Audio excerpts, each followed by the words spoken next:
بسم اللہ الرحمن الرحیم۔ السلام علیکم معزز طلباء کرام، آپ سب کیسے ہیں؟ آج ہم نور الانوار کے سبق نمبر 79 کو پڑھیں گے، اور آج کے سبق کا عنوان ہے تینوں اقسام کی مثالیں۔ اور آج کے ہمارے سبق کی عبارت کالصلاۃ بجماعۃ سے شروع ہوتی ہے۔ آئیے سب سے پہلے عبارت پڑھ کے اس کا ترجمہ کرتے ہیں، اس کے بعد باقاعدہ سبق کی وضاحت کی طرف بڑھتے ہیں۔ مصنف علیہ رحمہ لکھتے ہیں کالصلاۃ بجماعۃ، جیسا کہ جماعت کے ساتھ نماز پڑھنا۔ مثال للاداء الکامل، یہ جو مثال ہے یہ ادائے کامل کی مثال ہے۔ فإنہ اداء علی حسب ما شرع، پس بے شک یہ ادا کرنا ہے اس حساب سے کہ جس طرح مشروع کیا گیا، یعنی جیسے مشروع ہے ایسے ہی ادا کرنا۔ فإن الصلاۃ ما شرعت الا بجماعۃ،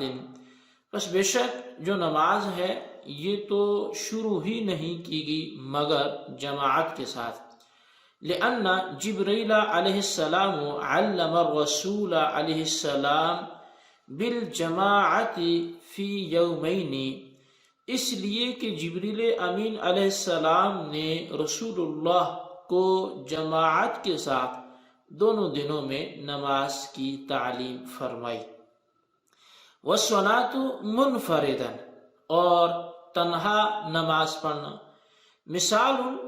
للاداء القاصر، اور یہ جو مثال ہے یہ ادائے قاصر کی مثال ہے۔ فإنہ اداء علی خلاف ما شرع، پس بے شک علی خلاف ما شرع علیہ، پس بے شک یہ جو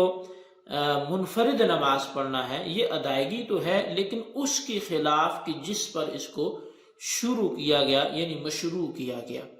وَلِهَذَا يَسْقُطُ وُجُوبُ الْجَهْرِ فِي الْجَهْرِيَّةِ عَنِ الْمُنْفَرِدِ، یہی وجہ ہے کہ جہری نماز میں منفرد سے، تنہا نماز پڑھنے والے سے جو جہر کا وجوب ہے وہ ساقط ہو جاتا ہے۔ وَفِعْلُ اللاحق بَعْدَ فَرَاغِ الْإِمَامِ حَتَّى لا يتغیر فردہ بنیت الاقامت، اور لاحق کا فعل امام کی فراغت کے بعد یہاں تک کہ اس کا فرض اقامت کی نیت کے ساتھ متغیر نہیں ہوگا۔ مثال للاداء التشبیہ بالقضاء، یہ مثال ہے قضاء کے ساتھ مشابہت کی ادا کی قسم کی، یعنی ادا مشابہ بالقضاء کی یہ مثال ہے۔ فإن اللاحق هو الذي التزم الاداء مع الامام من اول التحریمۃ ثم سبقه الحدث فتوضأ واتم بقیۃ الصلاۃ بعد فراغ الامام، پس بے شک جو لاحق ہے وہ شخص ہے کہ جس نے امام کے ساتھ آغاز تحریمہ سے ادا کا التزام کیا، پھر اس کو کوئی حدث لاحق ہو گیا تو پس اس نے وضو کیا اور اپنی باقی نماز امام کی فراغت کے بعد مکمل کی۔ فإن هذا الاتمام اداء من حیث بقاء الوقت، بس بے شک یہ مکمل کرنا وقت کی بقا کے اعتبار سے ادا کرنا ہے۔ وتشبیہ بالقضاء من حیث انہ لم یؤدی کما التزم، اور یہ قضاء کے مشابہ بھی ہے اس طور پر کہ اس نے اسی اعتبار سے ادا نہیں کیا جیسا کہ اس کا التزام کیا تھا۔ جی طلبہ کرام، یہ ہمارے آج کے سبق کی عبارت اور اس کا ترجمہ ہے اب آئیے اس کی وضاحت اور تشریح کی طرف بڑھتے ہیں۔ در حقیقت مصنف علیہ رحمہ نے کالصلاۃ بجماعۃ سے ادا کی تینوں قسموں کی مثالیں بیان کی ہیں۔ یہاں سے شروع کی ہیں، چنانچہ فرمایا کہ پانچوں نمازوں کو جماعت کے ساتھ ادا کرنا یہ ادائے کامل کی مثال ہے، اس لیے کہ یہ مشروع طریقہ پر ادا کرنا ہے، یعنی جس پر شریعت نے اس کو شروع فرمایا۔ اور نماز با جماعت کے مشروع ہونے کی جو دلیل ہے وہ یہ ہے کہ حضرت جبریل علیہ السلام نے رسول اکرم صلی اللہ تعالی علیہ وآلہ وسلم کو جو نماز کا طریقہ بتایا تو وہ 2 دن جماعت کے ساتھ تھا۔ چنانچہ امام ترمذی رحمۃ اللہ تعالی علیہ کے بیان کے مطابق حضرت ابن عباس رضی اللہ تعالی عنہما فرماتے ہیں کہ نبی کریم رؤوف الرحیم صلی اللہ علیہ وسلم نے فرمایا کہ جبریل علیہ السلام نے بیت اللہ شریف کے پاس 2 دفعہ میری امامت کی، اور یہ آپ کو بھی معلوم ہے کہ امامت نماز با جماعت میں ہوتی ہے، نہ کہ تنہا آدمی کی نماز میں، یعنی امامت تبھی ہوگی جب جماعت سے نماز ہوگی، اکیلا بندہ اگر ہو تو پھر وہ کیا امامت ہوگی۔ تو پس ثابت ہوا کہ نماز جماعت جو ہے وہ وہی ہے جو نبی علیہ السلام نے پڑھی، یعنی وہ جو نماز ہے یہ جماعت کے ساتھ ہی مشروع ہوئی۔ اور تنہا نماز پڑھنا یعنی اکیلے میں نماز پڑھنا، بغیر جماعت کے نماز پڑھنا، یہ ادائے قاصر کی مثال ہے، کیونکہ یہ مشروع طریقے کے خلاف ہے۔ یہی وجہ ہے کہ منفرد سے جہری نمازوں میں جہر کا وجوب ساقط ہو جاتا ہے، اور منفرد سے جہری نماز میں وجوب جہر کا ساقط ہونا اس بات کی دلیل ہے کہ منفرد کا نماز ادا کرنا یہ قاصر ہے، کیونکہ جہری نماز میں جہر یہ کمال کی صفت ہے، یعنی یہ صفت کمال ہے،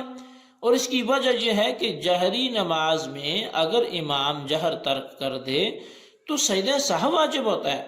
بس جب جہر صفت کمال ہے تو اس کے وجوب کا ساقط ہونا یہ یقیناً قصور کی علامت ہے۔ اور منفرد کی نماز میں چونکہ وجوب جہر یہ ساقط ہو جاتا ہے، اس لیے منفرد کا نماز ادا کرنا ادائے قاصر ہوگا، یعنی کہ اگر ظہر کی نماز، عصر کی نماز جو دن کی ہیں یہ تو غیر جہری ہیں، یہ تو سری ہیں، لیکن مغرب کی کسی نے چھوڑ دی، عشاء کی چھوڑ دی، فجر کی اس سے چھوٹ گئی، اب وہ اکیلے جب نماز پڑھے گا یا چھوڑ دی سے نہ بھی ہو، ادائی پڑھ رہا ہے، قضا نہیں کر رہا، لیکن جماعت چھوٹ گئی، یعنی مغرب کی جماعت چھوٹ گئی، عشاء کی چھوٹ گئی یا فجر کی چھوٹ گئی، اب جب ان نمازوں کو وہ بغیر جماعت کے پڑھ رہا ہے تو وہ جہر اس پر واجب نہیں ہے، تو یہ جہر کا اس سے ساقط ہونا، حالانکہ یہ واجب تھا اگر جماعت سے نماز پڑھتا ہے، لیکن چونکہ جماعت سے نہیں پڑھا، اب منفرد پہ یہ واجب نہیں رہا، تو واجب کا ساقط ہونا یہ ایسے ہی ہو گیا کہ گویا کہ اس کا ایک کامل جو وصف تھا وہ ختم ہو گیا، تو یہ ادائے قاصر ہوگا۔ اور امام کی فراغت کے بعد لاحق مقتدی کا فعل ادا جو مشابہ بالقضاء کی یہ مثال بن جائے گا، یعنی کہ لاحق اگر مسافر ہو تو اقامت کی نیت سے اس کا فرض متغیر نہیں ہوتا، امام کی فراغت کے بعد لاحق مقتدی کا فعل ادائے مشابہ بالقضاء اس لیے ہے کہ وہ لاحق وہ ہوتا ہے جو اول تحریمہ سے امام کے ساتھ شریک ہوا ہو اور اس نے اول سے لے کر آخر تک امام کے ساتھ نماز ادا کرنے کا التزام کیا ہو، لیکن درمیانے نماز میں اس کا وضو ٹوٹ گیا ہو، پھر اس نے وضو کر کے بقیہ نماز امام کی فراغت کے بعد پوری کی، تو یہ اتمام یعنی یہ نماز کا پورا کرنا اس اعتبار سے تو ادا ہے کہ نماز کا وقت باقی ہے، کیونکہ وقت کے اندر اندر جو نماز پڑھی جاتی ہے وہ ادا کہلاتی ہے، مگر چونکہ لاحق نے جس طرح سے التزام کیا تھا، یعنی امام کے ساتھ پوری کرنے کا اس نے ایک التزام کیا تھا، اس طرح ادا نہ کر سکا، بلکہ امام کی فراغت کے بعد نماز پوری کی، اس لیے یہ ادا تو ہے مگر قضا کے مشابہ بھی ہے، تو یہ ادا مشابہ بالقضا ہے۔ جی طلبہ کرام، یہ ہمارا آج کا سبق تھا، اور آج کے سبق میں ہم نے ادائے کامل، ادائے قاصر اور ادا مشابہ بالقضا ان تینوں کی مثالیں پڑھی۔ آپ ان تینوں کو بارہا ریپیٹ کر کے اپنے رجسٹر پر ان کا خلاصہ ضرور تحریر فرمائیں، اور بالخصوص ان سوالات کے جوابات دیں۔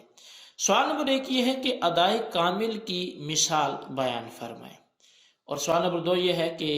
ادا مشابہ بالقضا یہ کیسے ہوتی ہے، ذرا اس کی وضاحت فرمائیں۔ اللہ تبارک و تعالیٰ سے دعا ہے جو کچھ ہم نے پڑھا سنا اسے یاد رکھنے کی توفیق نصیب فرمائے، آمین بجاہ النبی الامین صلی اللہ علیہ وسلم۔